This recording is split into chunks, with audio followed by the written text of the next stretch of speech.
Ang kwentong ito ay pinadala sa atin ng anak ng may karanasan. Tawagin na lamang natin ang tatay niya sa palayaw niyang Loy.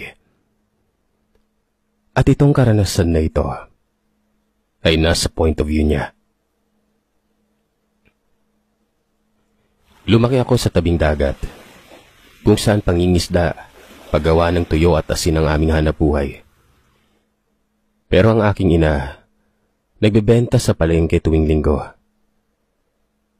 Isa ako sa mga batang lagalag. Hindi ko nga alam pero ang sabi ng aking ina ay pinaglihi ako sa Bacopa. Kaya hindi ako ganun kakaitiman. Lalo na noong tumungtong na ako ng high school, kung saan sa bayan na ang pinapasukan ko. Madalas akong malagi doon sa bahay nila lola kaya naman dahil tago sa araw, pumuti ako doon.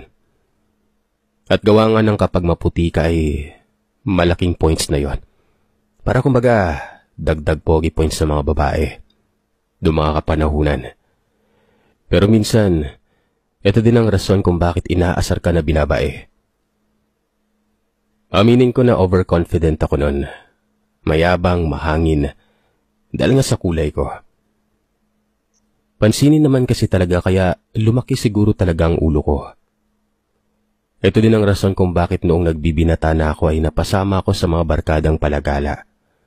Punta sa mga sayawan, handaan, piyesta, o kung saang may salo-salo, may kasiyahan at may mga babaeng bisita.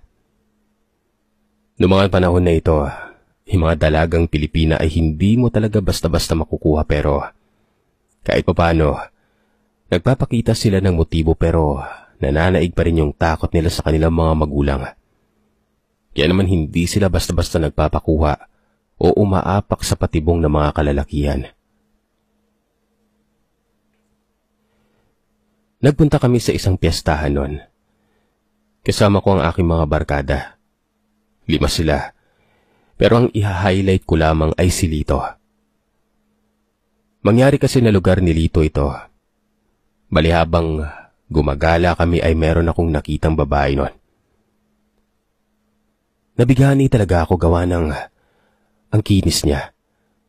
Yung typical na head turner na babae kung tawagin. Tinanong ko si Lito kung ano ang pangalan. Rosa umano. Maganda talaga si Rosa wika niya pero weirdo umano ang pamilya niya. Yung tatay ni Rosa ay mahilig magpintura pero yung pinipintura umano nito madalas ay yung mga klase ng mga obra maestra na may kinalaman sa mga bangkay. Yung nanay naman niya, marami umanong mga iligal na gawain. Basta mga ganon. Ako naman, wala naman akong pakialam. Hindi naman sila ang pakakasalan ko, di ba? Kasal agad, Loy? Sure ka may pag-asa ka dyan? Tanong ni Lito. Oo, basta ipakilala niyo ako. Ako nang bahala. Para mabilisan, pinakilala nga ako. Entertaining naman si Rosa. Mabait. Tamang nag-iisa lamang siya noon kaya sinundan ko siya ng sinundan. At hindi lang yun doon natapos syempre. 3 beses sa isang linggo ay naroroon ako kila Lito. Tapos ay sinasadya ko talaga na makita siya. Hanggang sa nagkakilala kami. Doon ko nalaman na hindi siya nag-aaral pero may tiyahin siyang guro na pumupunta sa kanila para i-private lesson siya. Hanggang sa isang araw noon, nagpaalam na ako na manligaw sa kanya. Hindi siya umoo at hindi din siya humindi. Ang sinagot lamang niya sa akin ay, marami kang karibal. Kaya ako naman ay tinanggap ko yung bilang isang paghamon. Nagsimula na akong manligaw. Wala namang paki yung mga magulang ni Rosa nun.